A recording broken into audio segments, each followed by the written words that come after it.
Hello, welcome to the SideQuest Podcast. I'm your host, Smug, and here I am joined by my co-host, Mindz.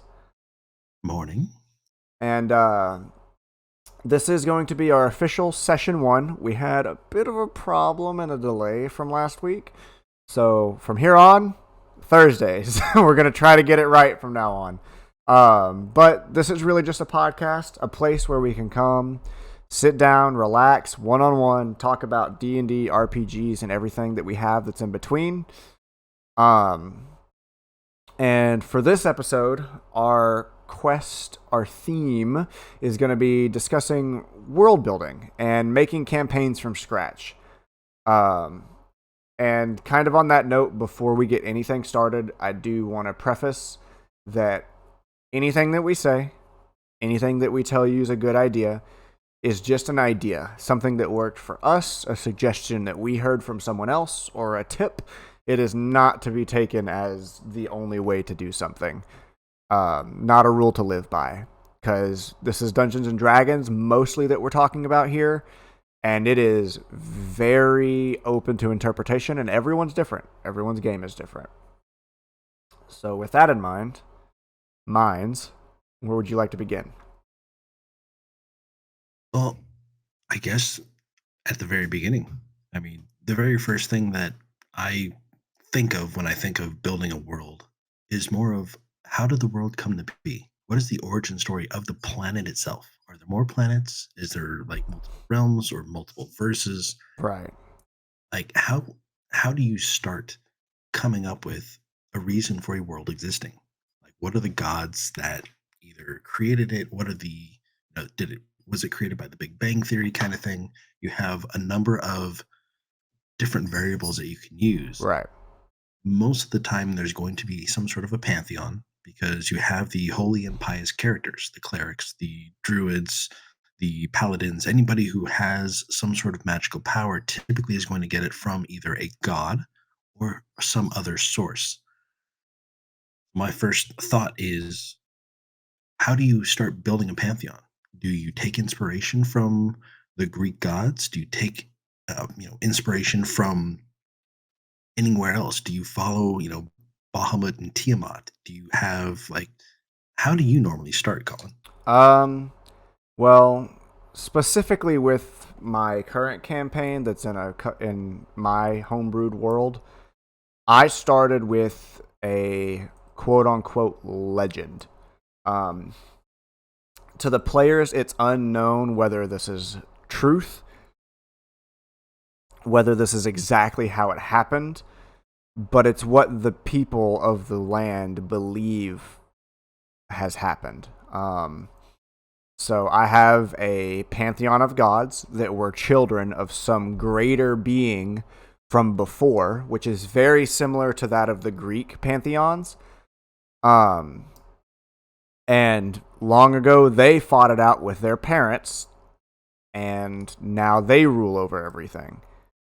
That's how my world came to be, is some greater being thought this world into existence, made gods, and those gods rebelled against them, but the world remained, and the different planes that came off of that world remained. So that's how I take it, at least in the one I've made. And then it's never a bad idea to take inspiration from something else. If you want to use the Shinto religions, if you want to use Hindu religion, if you want to use the Greek pantheons, if you want to use the Aztec pantheons, maybe you want your gods to be Arthurian in nature, but just whatever you take inspiration from, try to put your own twist to it, something that makes it somewhat unique to yours. And mine was all of the gods are brothers and sisters and different children, and they have pets and things that are also classified as gods. And they had a little infighting, but even though they've had infighting and they're these higher beings, they still have a mortal form they can take and still interact directly with the world at times. But they don't exist here anymore. So give your players a reason to never meet their gods face to face, but to be in contact with them, especially if you have like clerics or paladins in the party. Those are really big ones. Um, just Yeah, I because can imagine. it's more fun that way if there's a little bit of mystery to the pantheons. And when I started with the pantheons, that gave me reasons to give one country one god they worship mostly, but all the other ones are okay. Some of them are not okay in some places. So that gives you just free tools at your disposal, especially as a DM, to create a little bit of religious and political conflict just off of what gods are followed in what countries. Um, so we're That's good to know, simply because I'm starting my first world, right, and I've been going through this for quite some time now, and a lot of what you've said has kind of found its way into my just not knowing anything. I've had the same thought process. right, I have a world that was created, and in order to, I mean, nothing's going to be perfect. So if you have, a god or a goddess, and you need to create conflict, you need to create drama, I'm trying to go based on a monotheistic pantheon. I want right. there to be one goddess, kind of like very similar to the Christianity religion, where you have God and then you have, Jesus, his son, and that's it. I don't want there to be a god of death, a god of life, a god of dark, a god of light, a god of chaos, a god of order, a god of justice, etc., Yeah, etc. yeah. So for this, my thought was going to be that there was going to be a single goddess, and she had created these beings, and these beings are, think of them as a battery or a capacitor that can store magical power, Right.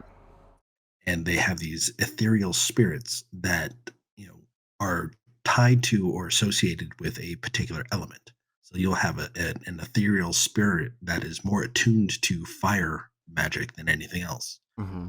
And the goddess Teotl basically had created all these different uh, spirits, these avatars that were so attuned to this certain elemental energy that the elements magic kind of twisted and intertwined itself with their spirit form so much that it created a concentrated uh, being, and it basically created a physical vessel that the spirit is trapped in, giving them a tangible and physical body, if you will, that Right. is literally just it's a mana battery.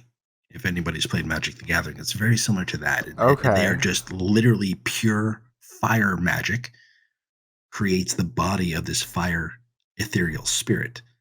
Okay, that And then makes there's one sense. for water, there's one for air, there's one for earth, and all of these different ethereal spirits they've come to be known as the Colossi, and they basically are the titans of this world. Right. So now you have the goddess, you have the fire magic, the air magic, the earth magic, the water magic, et cetera, for the people that are not, they're atheists, they're agnostic. Um, and then again, following kind of what you had said, I decided that there was going to be some infighting. These magical beings have decided that they're not humans, but they're not a goddess. Why can't they be gods? Because they're above the humans. So they were pushing their power and trying to create an uprising, a mutiny, Okay. to which the goddess wasn't going to have any of that. So she decided to create these lesser gods, and she ascended humans from humanity or from mortals to become lesser gods, even with the Colossi, and they are kind of the competing factors. They're not necessarily at war, but it's you have the unstoppable force versus the immovable object. So they're just It's kind that of pressure on each other, but not go out for each other's blood. they're balancing the scales. Gotcha, gotcha, gotcha. Yes, this way you have, I think with that system, I've been able to cover all bases without having a god of war, a god of peace, and so on. Right. Which kind of leads me into the next question is, once you have a pantheon, how do you develop your religion? How do you deal with afterlife, with Um, agnostics, atheists? the way I do my world is there's a generalized belief throughout um, throughout Aurelia, the campaign world, that the gods are real. Magic is real. So that magic has to come from somewhere, whether you studied for it, whether it's innate, whether someone is giving it to you. And if someone is giving it to you, they have to get it from somewhere, and that is where the gods come into play. So there's a general belief that the gods are real. You can hate them, you can distrust them, but kind of hard to discount when you look at the landscape, when you look at the religions and the clerics and the miracles they can perform that's inhuman. So, I mean, yeah, you can balance it that way, but in a I don't know what it's called, polytheistic, I think is what it is, with multiple gods. Um, and a full pantheon of multiple gods, you just having that infighting is kind of the point. Whereas the way you have it with your monotheistic, having those agnostics and non-believers is the counterpoint to that. Because where in base D&D with multiple gods, the gods war at each other, and the different followers of different gods are at odds with different followers of different gods. Whereas you really don't have that conflict, so a way to get it is having agnostics, non-believers who don't think God is real, but they still see the effects of these other beings, the Colossi you have, with their fire, their earth magic, and things like that. Yes. And the other thing is, I don't want my campaign to revolve around religion. Right. I'm purposely trying to write my campaign well so that religion it's there, but it's not an overlying factor. It's Right. not going to be a major part of the plot. And if you have something that is going to be one god versus the other, then yes, that would play a part. Right. I will also say that it also kind of depends on the party you have that's playing through it. Because if you have a party with 2 clerics, a paladin, and a warlock that's tied to a lesser god rather than an evil being, you're going to have some religion thrown into your plot more than you expected. But to your point a second ago is you just really need to make sure there's conflict there, and you don't have to explore it as much if that's not the party you have. Just having that conflict of agnostic versus believers can be just enough to give a little bit of intrigue without being overbearing. Okay, I will take that in mind. But yeah, no, it definitely makes it a slightly different version of a plot, and it really changes kind of the dynamics and the mechanics of the party and how they're going to interact with the main characters. Right. Because if you have a bunch of religious people in the party, they're going to bring religion up to almost everyone you talk to in some form. But if they all have religion or they are all, getting their power from the same god or same goddess, or if they're, even if it's not one versus the other, the gods are all 3 of them are all in the same family. They are all the same alignment, if you will. Right. And I mean, you can be praying to the goddess for life. You can also be praying to the goddess for death. You're still praying to the same goddess, is my point. Okay. I see where you're going with that. Well, about death, though, you did mention afterlife at the start of this part of the conversation.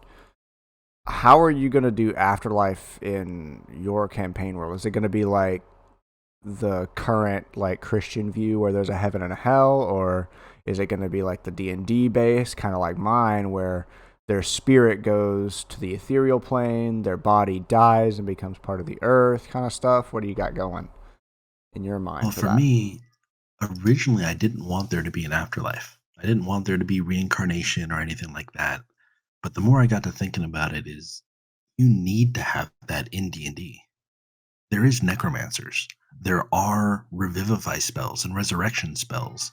And there should be a way to get players to come back to life. So you can't really do no afterlife or no reincarnation. So what I wrote down is that there is no afterlife, although people believe in it. But because nobody has been brought back to life, there is no proof that it exists. No one has been brought back to life to tell the story. Hmm. So, yes, there is afterlife, but nobody knows about it because nobody's been brought back. Nobody has been reincarnated. Oh, in another Right. life, I was this. Nobody can tell. Right. And if they have been brought So, back by like a revivify spell, they weren't gone long enough to enter the afterlife. Makes sense? yes, it's more of like they were knocked out and they've come to. Yeah, your heart stopped for a bit. But in doing so, you still have to think about the soul and the body. As you said, does the soul go into, some sort of heaven like area or limbo or purgatory and the body stays the same? Mm-hmm. Do the soul and the body separate? Is it something that needs to be, if you burn the body, or what is it, gentle repose is the spell, where it can't be reanimated for a certain amount of time? If you do that, does the soul just stay with the body? Do you have, spells like Soul Jar that you can literally take a soul out from somewhere and keep it trapped? And Hmm. all these different questions kind of came up. And my thought was that you have the soul and the body are kind of, they can separate. So when the body dies, the soul and the body are still together. When the body is burned, and I haven't figured out if it's a ceremonial ritual or if it's just a regular fire, if you just set, a corpse ablaze, if that will separate the soul from the body. At that point, the soul will then enter into its ethereal state and it will separate from the body. Can bring somebody back if you have a vessel or a corpse to animate it with, Right. but it does need a physical body, and you need to have access to the soul in order to put the soul in said body. Okay. And but that brings up questions: how long until the soul dissipates? Does it dissipate and just it's Well. no longer available to come back after a certain period of time?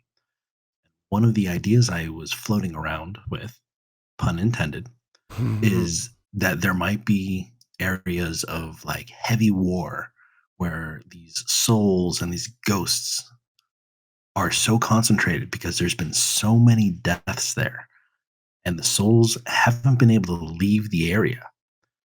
And because there's so many of them, they become concentrated. Again, similar with the Colossi. Mm-hmm. I'm sure you can sense a pattern. But if there's so many souls in just a small area of land, they would be so condensed and so thick that it would almost start to form a physical fog of spirits. Okay.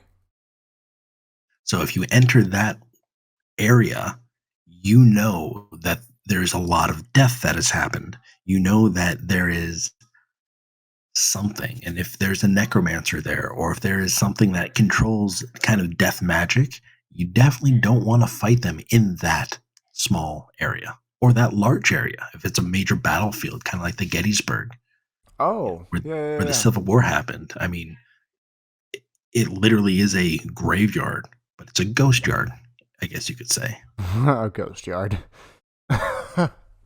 But yeah, that's the approach that I'm going to be taking for Afterlife. reincarnation, for the afterlife and whatnot. Because yes, I mean, people can. There has to be some sort of way to reanimate people, and in order to do so, you need to make sure that the soul stays with the body long enough, or if you have a soul to put into it, and you can't do that if there's no afterlife, if there's no reincarnation. If they die, and that's it. You've just completely cut out that entire mechanic of Dungeons and Dragons. Right. Right. Right. Yeah. Because my general approach is to just the way I take it is always just do what base D&D does, or maybe whatever fits for you in your head canon. Because the way I would do it is all the spirits go to the ethereal plane. That's where ghosts come from in base D&D.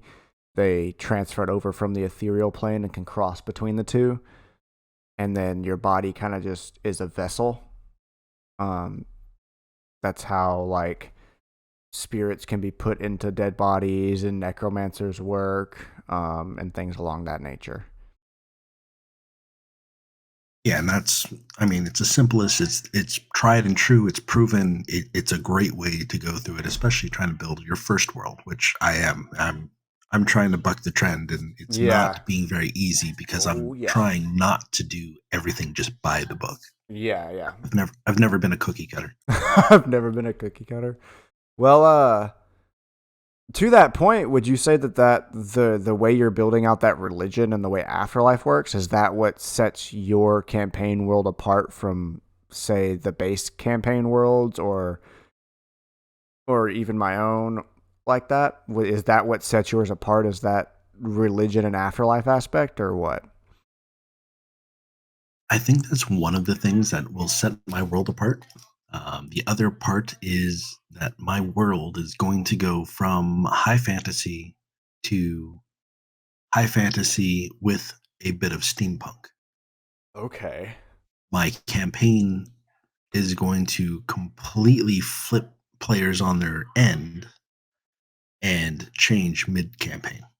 You're going to go to literal airships and floating cities and Dracoliches and all sorts of stuff. Hmm. But that's just one part of it. So you have the kind of the monotheistic pantheon. You have the high fantasy to high fantasy and steampunk mid campaign, which will be interesting to see how the players react if they take certain spells and build their certain characters for the ground and then have to be fighting in the middle of an airship. Right. Okay. Okay. I mean, Okay. I'm hoping that will provide them some sort of a difficulty change and keep things fresh. Yeah, shifting The up the way other they have to thing, think. yes, and the other part of it is my campaign is going to be focused around, at least the first half is going to be focused around not necessarily a BBEG. For those who are new to Dungeons and Dragons, it's a big bad evil guy.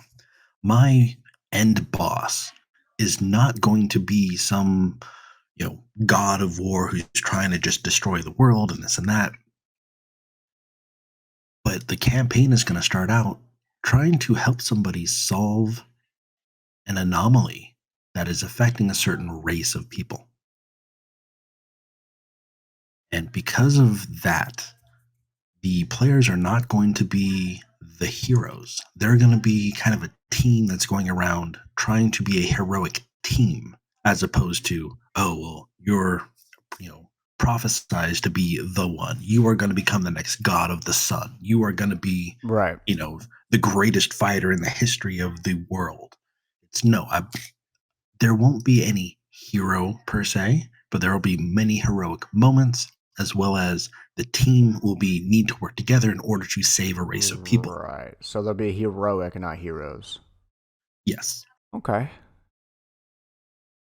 What about you? Do you have what sets your world and your campaign apart? Well, the real reason that my campaign is different than most is my players specifically. One, they're a very chaotic group, so I don't know where the campaign's going. I don't know what's going to happen session after. Most other DMs have a vague idea as to what their party's going to do a session out.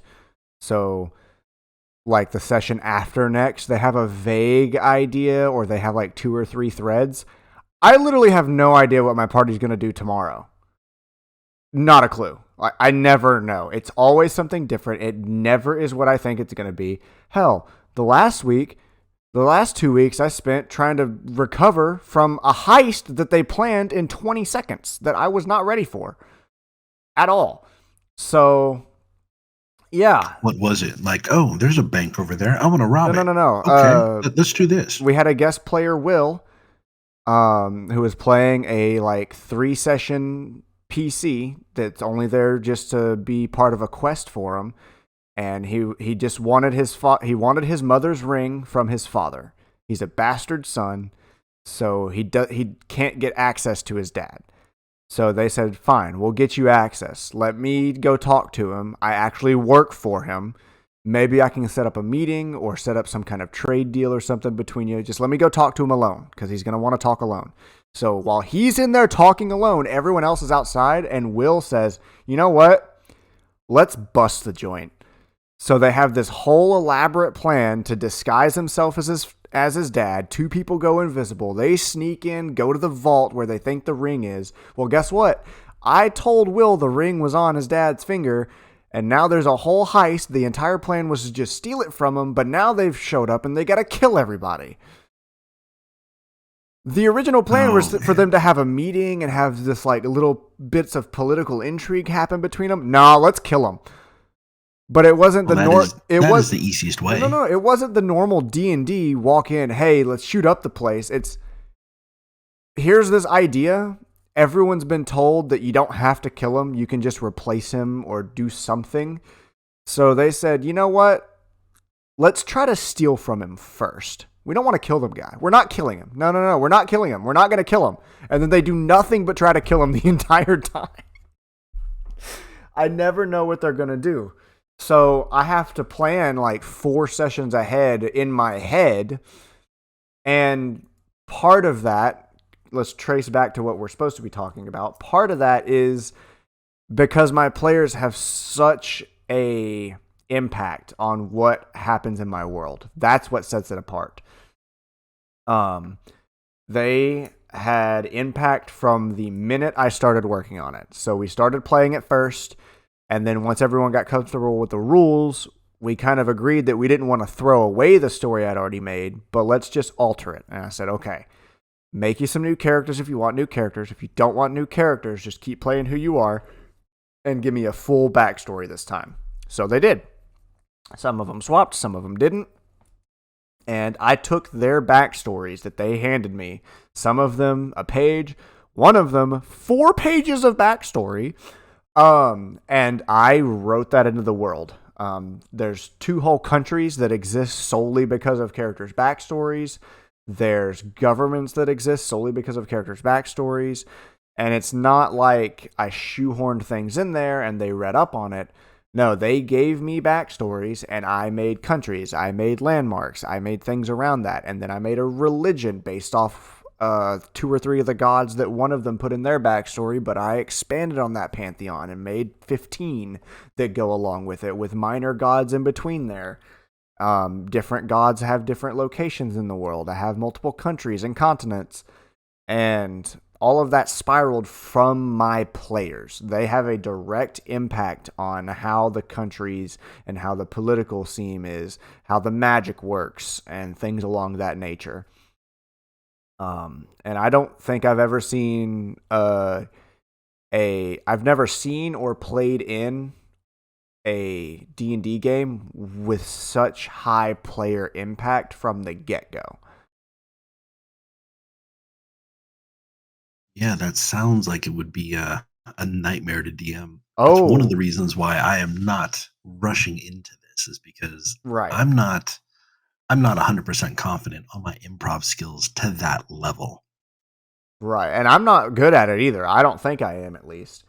I'm good enough to get a story by and to not contradict myself, but I definitely falter over my words. I definitely have some low points in our campaign where I obviously could have done a lot better.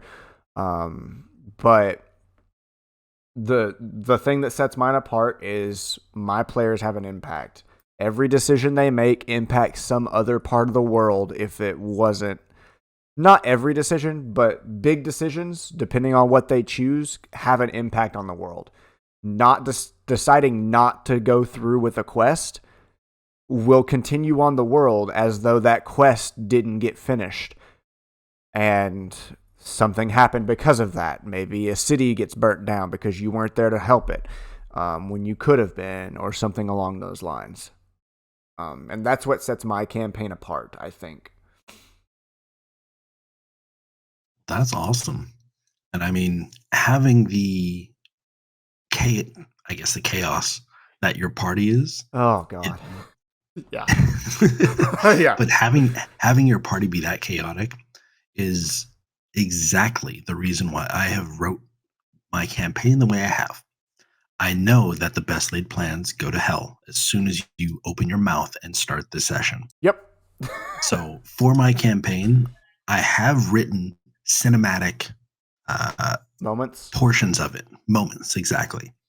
But for the entire first half of the campaign, and I'll do the same for the second half, is I've written the story in milestones, such as the very first one is to meet the particular NPC that's going to be the hub and the base of operations, is going to be the person the party is helping for the entire campaign. Is to meet her, understand her situation. She's going to give them 5 things to retrieve and bring them back to her. And they can do it in any order they want. They can go one at a time and come back and bring it back to her, and there will be progress made on the situation. Or if they want to go out and get all 5 and then come back, the situation is going to change slightly, but there will be more information. Right. And the progress will be made much faster when they come back. But that's going to allow them to unlock the final thing, which is at this point, it is all the roads will kind of converge into a single linear path. What is it? An amusement park thing or whatever? Yes. It will converge onto a single linear path for the story for that one session or that one section of the story. Right. And once that section of the story is done, it will open up into all these different paths again. But once they start getting back to the end, they'll eventually get back into that single line of thought for the very end of it. But with the milestones, it's much simpler to say, okay, well, I want the party to get to here. If they want to go off and do all these side quests and then come back to it later, that's perfectly fine. But I want the session to start here. And if they're going to do this, I want it to end here. How they get to the end is up to them. And it's just going to be 100% improv. But it's the milestones that will progress the story. Gotcha. Okay. So that way I have the entire campaign planned out. I don't know how we're going to get from start to finish, and that will be fully up to the party. But when they hit milestone A, I'll be like, oh, this has happened. And because of this, now you have these options. Okay, well, now you've done this. Okay, well, this has unlocked this, and now you can go here and here and here. Okay. So it's kind of modular, but in a directed pathway. Yes, it's more of, okay, it's Final Fantasy VII. As soon as you hit the world map, yes, you can go to Com, but you can also go over here and do this. Right. You might not be able to access certain islands because you don't have the airship. And see, I did the opposite of that, where I said, all right, here's the map, go. Here's the map. And that's... Here's the map. Here's a starting quest for you. Go. And they said, you know what? Fuck the quest. The map looks cool. We're going south. Well, it do be like that sometimes. Sometimes, yeah. With chaotic parties, it do. But yeah, that's why I plan the first session, get them to where they need to go, and from there, the world is your oyster. Which is good to do. It's really good because that gives the party time to learn each other. That gives the party time to interact, maybe have 1 or 2, maybe 3 or 4 combats, and then get a straight path once they figure out where they are with each other, Yep. But I think I want to touch on a question that was raised a good bit ago. Between the different races in the world, D&D's particular has humans, elves, drow, dwarves, gnomes, so on and so forth, tieflings. How would you approach it in your upcoming campaign that you're working on? And would you let players play the races that are discriminated against in some form? I actually do have a severe form of racism in my campaign. Right. The entire objective of the campaign is to stop an anomaly that has affected elves. So the entire first session, and I do want players to play the elven race. I don't want them all to play elves, but if there's one person or 2 people in the party of 4 or 5 that do want to play elves, I'm not going to stop them from doing that. Right. I am going to make the uh, disclaimer that for the very first session, until they can figure out what's actually going on, that they need to hide their face and their ears. As for racism in the campaign itself, and I think there's a unwritten rule that there are certain races that dislike other races in D&D. Yeah. Orcs don't like humans, dwarves don't like elves, and vice versa. And they sometimes it will be, it's violence on sight kind of racism. Yeah.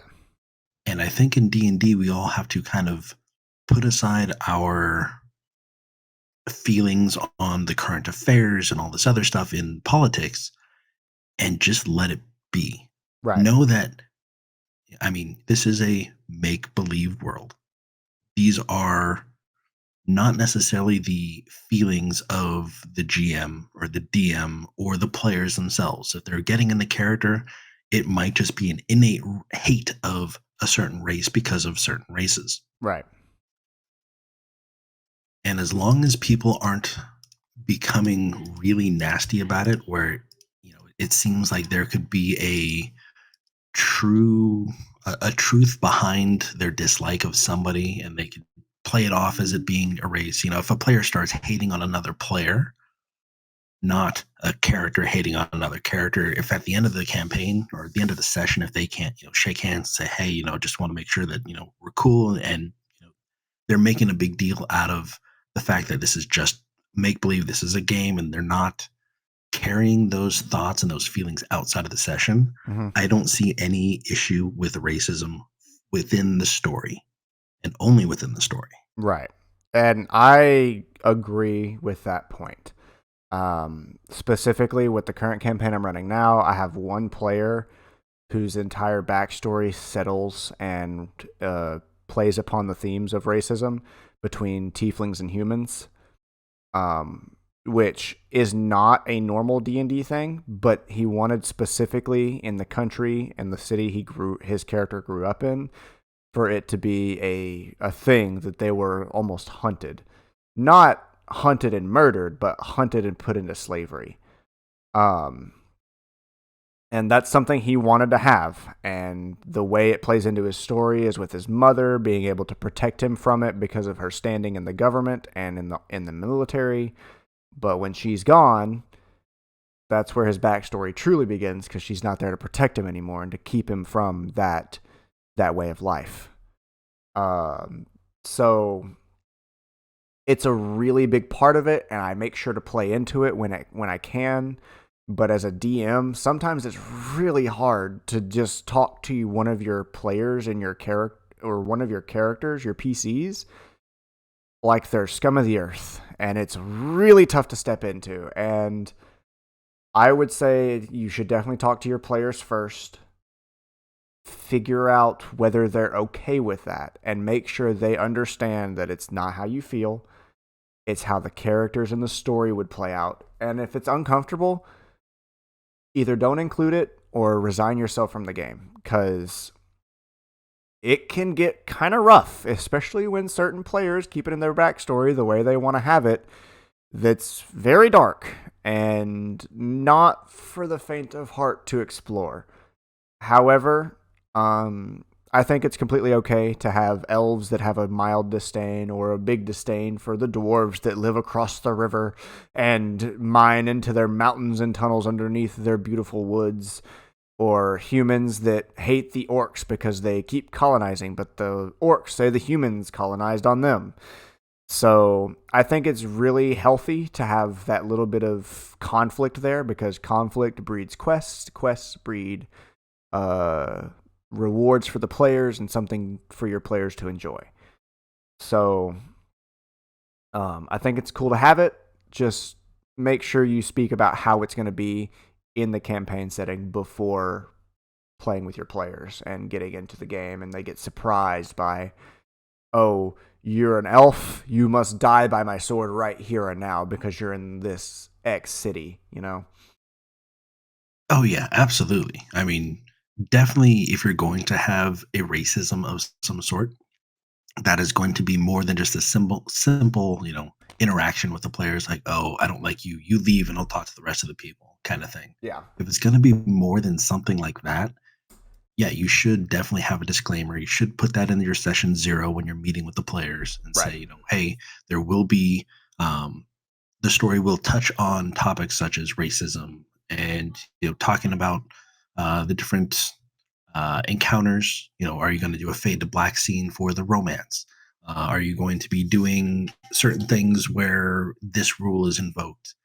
And just kind of setting up your entire party for success, whereas nobody's going to be blindsided by anything aside from the plot twists. You don't want somebody to come in and say, oh, well, I'm playing a female character, and all of a sudden that there's going to be some sort of a harassment type scene, and they're like, oh, well, I wouldn't have rolled a female character if that was the case, because I don't want anything to do with that. That way, if you tell them beforehand, they can be like, okay, well, no, I can change my character creation accordingly. Right. Because if they know about it beforehand, maybe they don't want to play an elf if elves are going to be discriminated against a lot. But maybe one player would like to explore that little bit of intrigue as part of their character. So it kind of just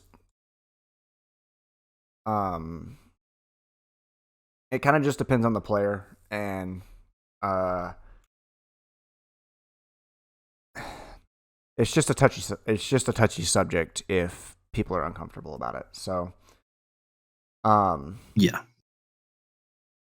Well, getting back to the world building portion of this versus the campaign portion of this, right.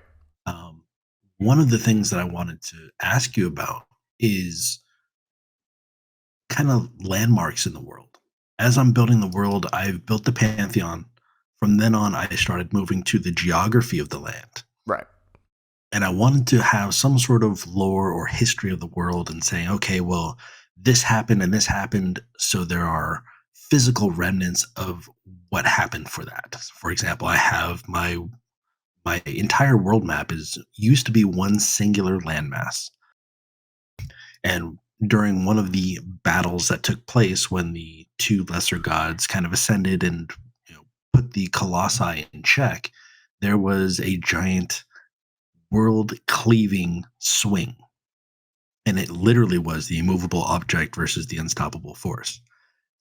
And what happened was, with this massive weapon smashing against the defensive magics of the Colossi, the crust of the planet was cleaved, but the entire world was not cleaved into two.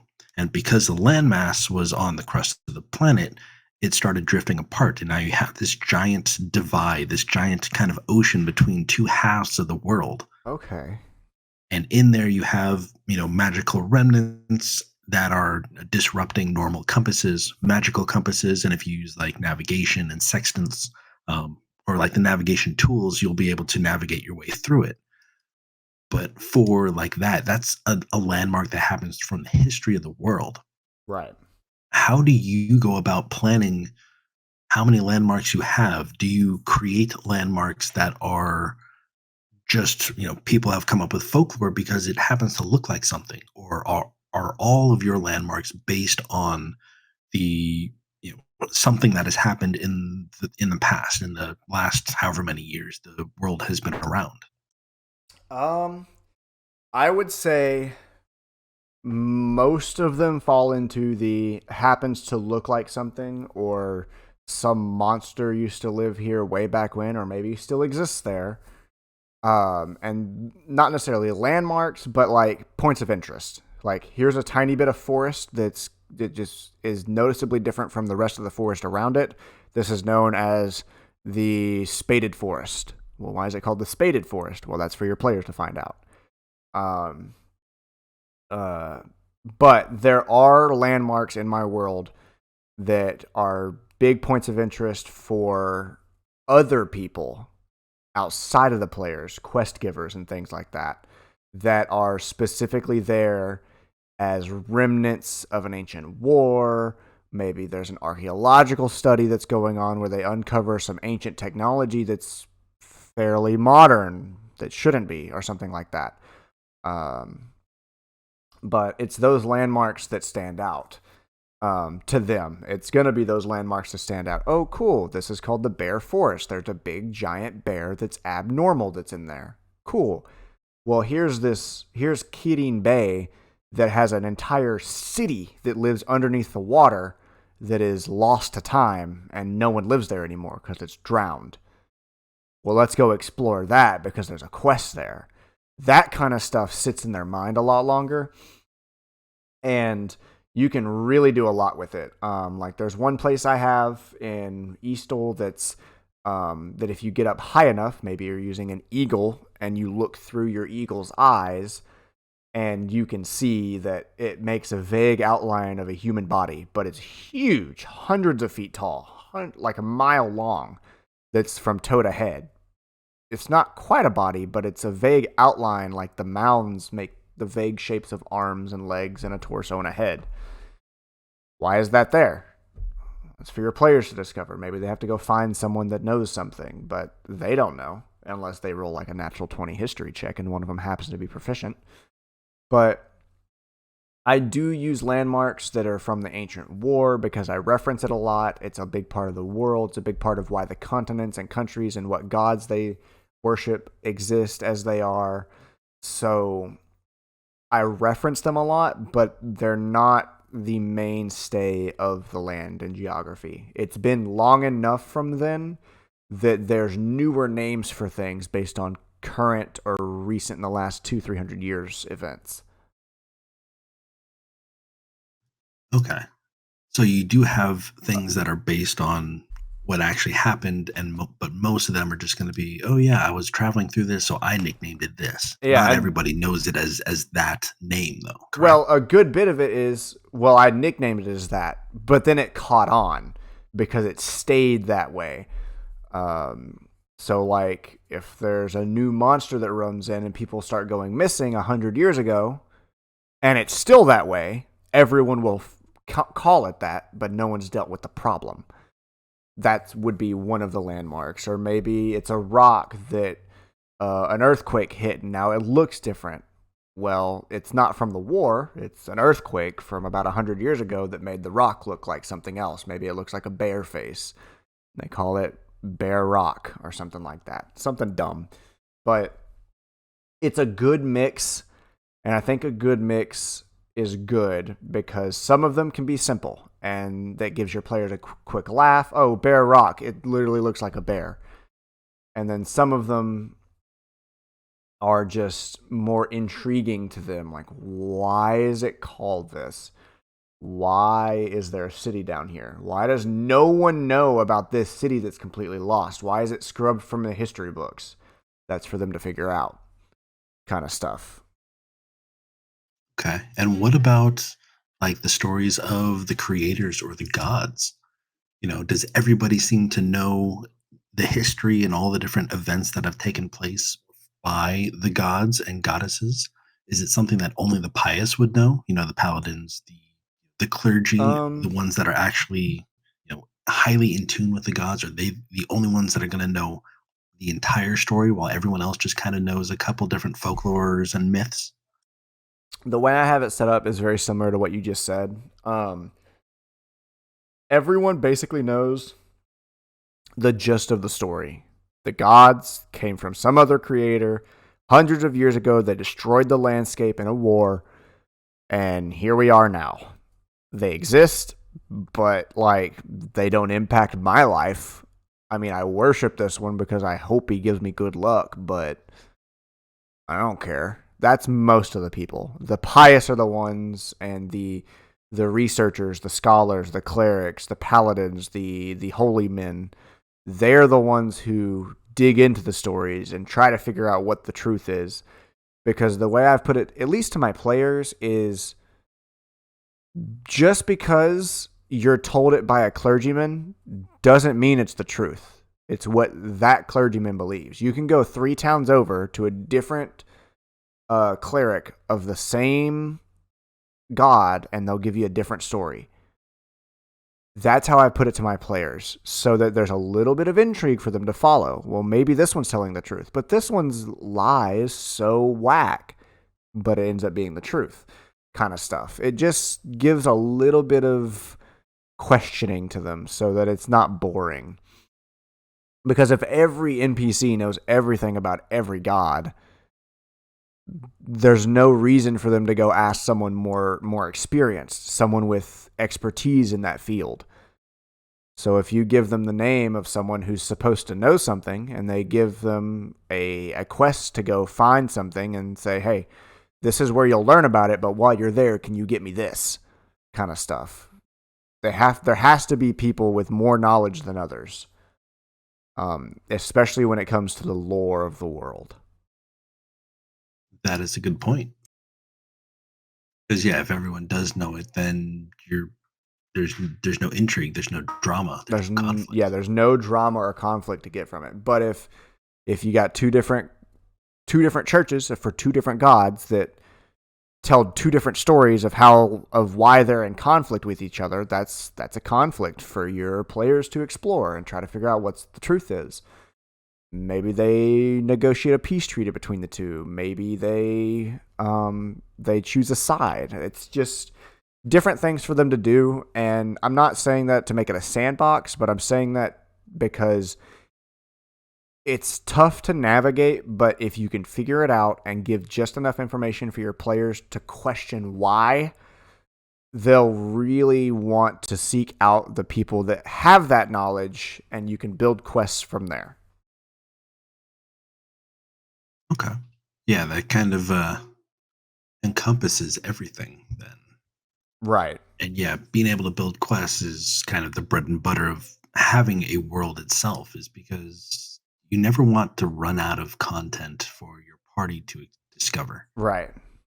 And especially... That's a great way to do it. Yeah. In my current campaign, my players, I usually just say, all right, where are you going? Because every time I've tried to throw a quest at them and I give them intrigue for that, they say, that's cool and all, but I want to know what's going on with this one random thing that's been in the back of my mind since 3 sessions ago, and we're all going to follow that rabbit trail and ignore the good intrigue you've set up. And they'll tell me afterwards, I was really curious about what was going on, and I want to know why, but why the fuck was the table attacking me? I want to know who made the table move. It's a mimic. Yeah. But why? Who put it there? Why? And they will follow that rabbit trail instead of trying to figure out who assassinated their best friend. That's how my players work right now. So I do a lot of letting them kind of lead the story rather than me put quests directly in front of them, and I build quests around them. But whatever works for you. Well,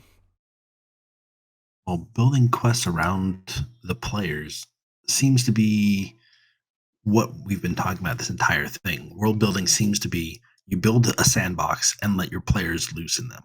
Right. And some people have a preset world where they live in.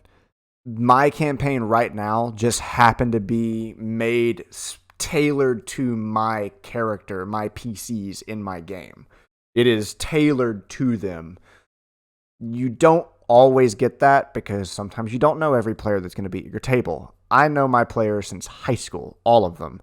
So we get along well. I already know we have chemistry, and they trust my ideas enough to let me mold things around their backstories to fit. Not change their backstories, but give alternate reasons to what their characters believed from what they saw. Does that make sense? Yes, it does. This thing happened in my backstory, and this is why my character thinks that happened. And then I'll come up and say, whenever they encounter something like that again, that's what your character thought, but it's not the truth. And they usually go with it because it's usually really good for them because it's a little bit of intrigue for them to figure out, well, why is it not what I thought? I want to know why.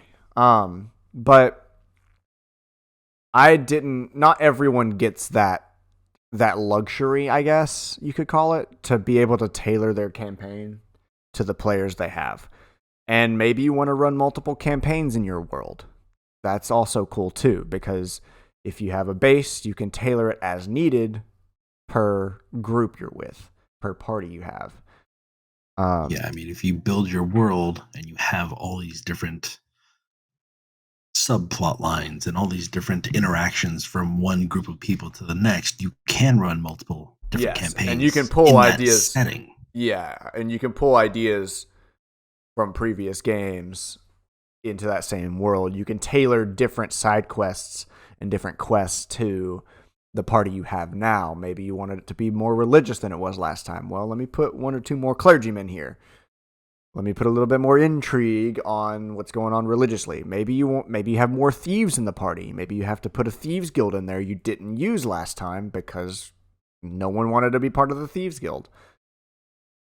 So, that does bring up a good point. I mean, building the sandbox and kind of building the foundation for your world, and then building specifics around your party and the story that they are going to be running is a great way to go about things, making it, again, modular.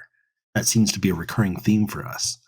And we actually had a submitted question that I don't think we've really touched on, but I think you have a great technique for answering that.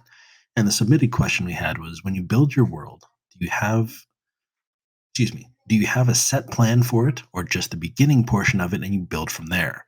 I remember you had mentioned something about building dominoes. And I wanted you to kind of touch base on that and let people know, because that was a really, really smart move. Okay, so before I continue, I don't remember who told me about it. I don't remember who coined the phrase. I remember seeing it on YouTube or talking to someone while I was in college about it.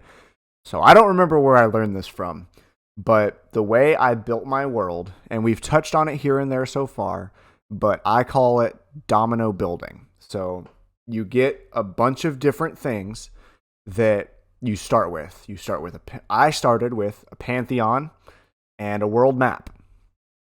And from there, I said, okay, well, here's the world map, here's my Pantheon. So let me just randomly place the different gods and make religions in different corners of the world. So certain countries, certain land masses have different religion practices than everywhere else.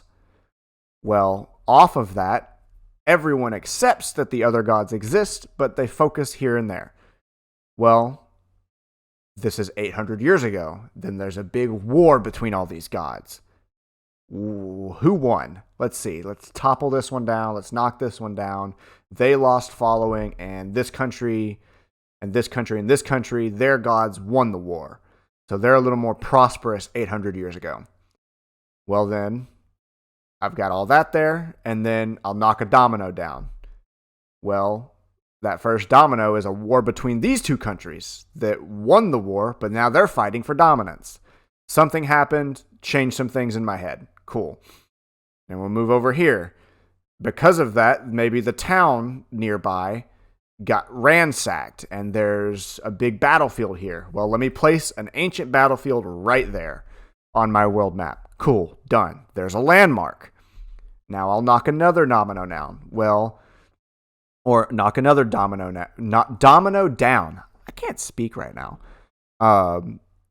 Because of that, there's a little political intrigue. Maybe this country still has the same family line running it 800 years ago, all the way up until present day in my campaign world.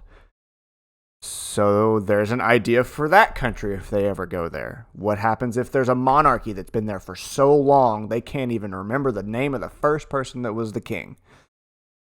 Maybe he's faded into legend. Maybe he is known about. Well, there's a landmark for them to go to, something to talk about eventually. And you can go from big, smaller, and smaller, and smaller. And if you keep asking why or what happened after this, you can literally go from this big world map with a bunch of generalized ideas, knock one domino down, and you're going to keep getting ideas from there. This happened. Well, because this happened. Well, when this happened, so-and-so, who's a big leader in somewhere else, had this response to it. And because of that, his army did this. And because his army did this, this happened. And you can literally just keep on that rabbit trail for hours, and you got to be careful to stop yourself. Because I've literally spent hours making random lore that has nothing to do with the players, and they're never going to see. So you have to stop yourself when you get on that train of thought. But like I said, I don't remember who coined the phrase, but I call it domino building. You get a bunch of big ideas, knock one of them down, and in your head play out and see what would happen afterwards. What's the effect of that domino you knocked over? And that's my idea for it. It's a really broad idea, and it's really generalized, and it's kind of subjective. But that's how my brain worked when I built my current campaign world. My players gave me their backstories. I built a world around their backstories and knocked down a domino, and let's see where we're at current day. Yeah, I think that's a lot of wise words that you've given. It's really, I don't know what I just said, but it works in my head. And that's how I made the starting town they were in. Well, I want them to be in this kingdom that worships this god. Well, I knocked that domino down real quick. Well, the different cities need different reasons. So this city needs to exist because there's a good bit of crops out here. It's fertile farmland. Knock the domino down. So there's a lot of merchants. Knock the domino down. I built more shops there than normal. There's a lot of farmers on the road outside of town. That's something I can make sure to describe. Because of that, the lord of the area is really wealthy and is very, very pompous and kind of large and fat because he eats a lot of food because the place has a lot of crops. And he gets the cream of the crop. So just different ideas sprout from that, and you can just keep going from there. Well, I'm definitely going to keep that in mind as I continue to build my world. Right. Yeah. Yeah. It's hard to wrap your brain around, but once you get it and once you start following that train of thought, it worked for me. You can literally just keep going. And it's really good to use small scale too. Like I just said, use that town city for an example.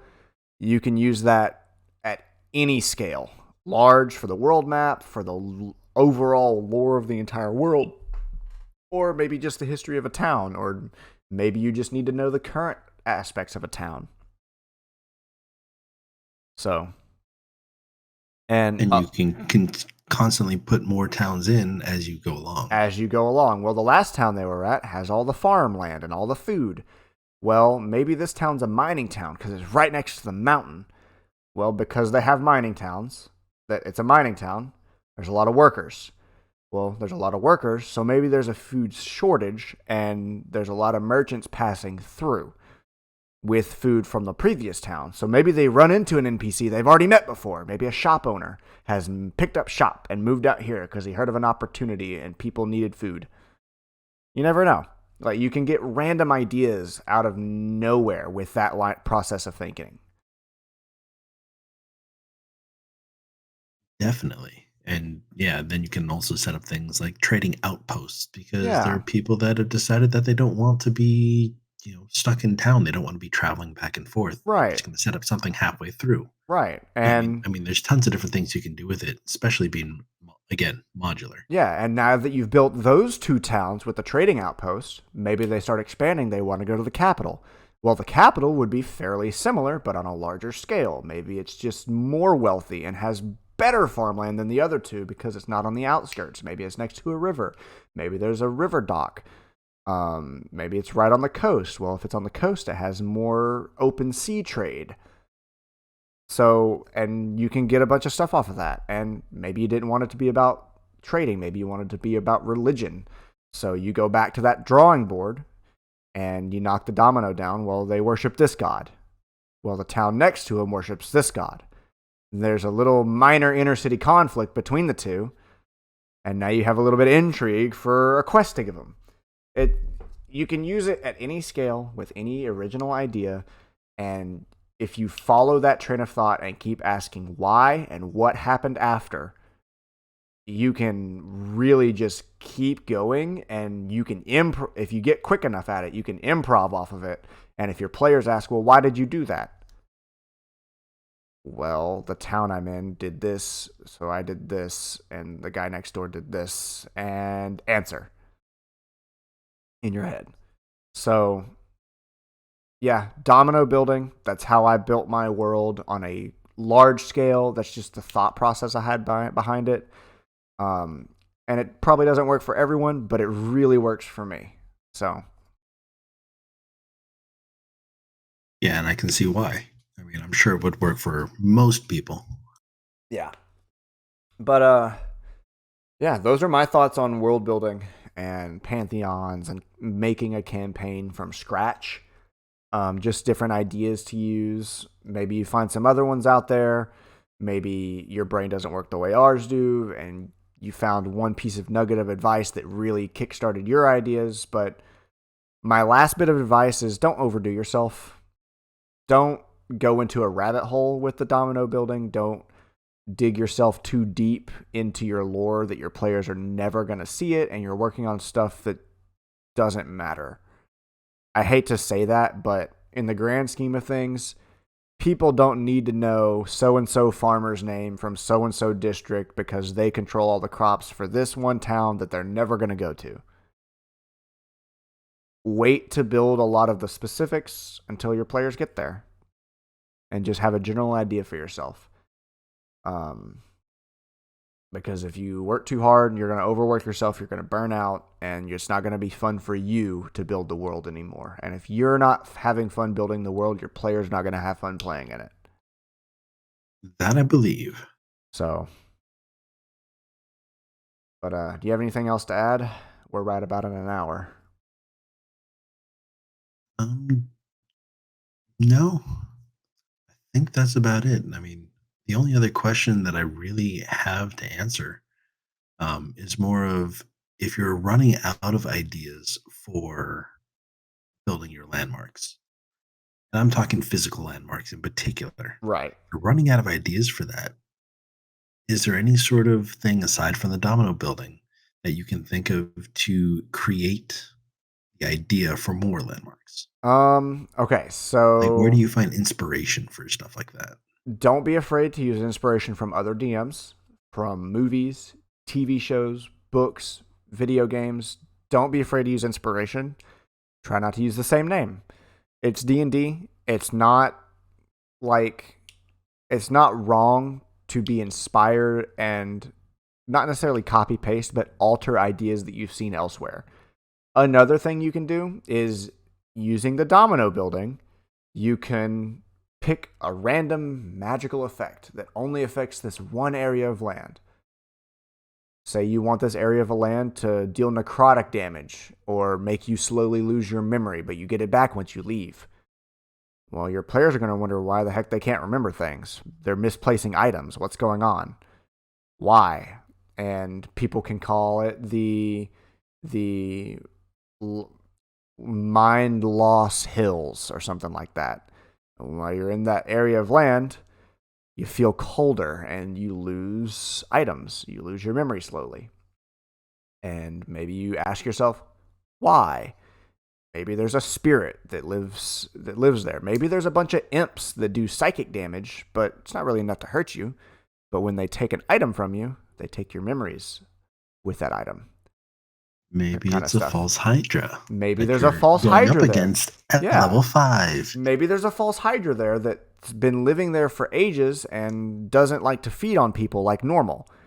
It just steals a little bit at a time because he's antisocial or something. You can come up with so many dumb ideas if you follow that train of thought, and you just pick one random thing that seems mildly interesting and give it something to make it interesting. Give it something that will make your players ask, now, why is it doing it that way? Pick a trope. Maybe the grass moves strangely. Or maybe you can pick a trope of it's a graveyard. There's ghosts here. Well, what's different? Well, the ghosts are really nice and leave flowers on your bed. Maybe people call it the flower fields, and you get there and it's this destroyed, desolate wasteland for 3 miles. But when you Soviet graveyard, but if you mostly flowers for you. But when you wake up in the morning off your campsite, there's flowers around your pillow. It's something really dumb and weird that just gives them a little bit of intrigue, and not every landmark has to be this grandiose world ending, best idea, players go nuts for it. Sometimes it just needs to be like a, okay, that's kind of funny. You know, because not every idea you have is going to be the best thing ever. Some of them your players are going to absolutely love, and they're going to spend hours and 3 sessions in the flower fields wondering why this desolate wasteland has flowers. So, but yeah, like I said, not everything we say should be taken literally. Some ideas work for you, some ideas don't. But really, at the end of the day, it's your D&D game. It's your Pathfinder game. It's your tabletop RPG. Whatever works for you and whatever works for your players is what you need to do. Don't take us at our word. These aren't rules to live by. It's just some ideas to get your brain rolling on building a world. I know we got a couple people that wanted to watch and had been asking about building their own campaigns. I know a couple people that are working on theirs. You're one of them. I think Grizz just started his. So, just some general ideas. But you have anything else to add? No, only, to reiterate what you were saying is, to make sure you're having fun building your world. If you're not having fun, your players aren't going to have fun either. I mean, your players might have fun bullying you. But yeah, seriously, it's the whole point of this game, this rule set, is to have fun with it, to tell a story. Yeah. If you do whatever you want it to be, if you want it to be super memey and just super really unbelievable, go for it. Yeah. If you want it to be something that's a little more serious, that you follow things to the rules, you're more than welcome to do that. But it really comes down to the fact that you want to have fun and you want your players to have fun. Yeah.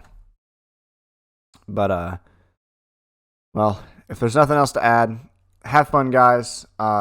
Make sure you check out in the description. I'll have the links to my YouTube, Twitch, and I think that's all I have for me. And I think I have your YouTube and Twitch in the description now. Keep an eye out. This podcast is going to be on Thursdays. Anything else you want to shout out? No, I mean, I've got my Twitch and my YouTube, and I hope that you guys can tune in to both of our D&D streams, which I believe they're both on Fridays, They're right? both on Fridays, and ours typically ends like right before yours begins, because yours begins at like just after 10 p.m. my time, and that's about when we end over here. Sometimes we go later. But yeah. So hopefully people can tune in and check out, kind of see where we're at. I know that you're DMing and I'm just a player, but both the campaigns have been very entertaining so far. Very entertaining. Definitely check us out Friday nights. Yeah. Friday nights, 7 p.m. CST for Across Aurelia, the campaign on my Twitch. I upload to YouTube a week later. Mindz, you want to shout out the time? Yeah, I start at 8 p.m. Pacific, which is 10 o'clock CST for you? Yep. And it's a 4-hour session. So we go from 8 p.m. to midnight. And our DM is in Nova Scotia. So he starts at midnight and goes to 4 a.m. his time. Ooh. But yeah, it's crazy. I could not live on that schedule. But anyways, I think it's been great talking to you. Been a great week.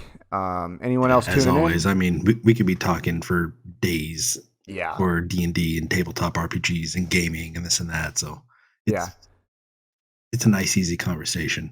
Anyways, have a great night, everyone. We will see you next time. See you next week. See ya.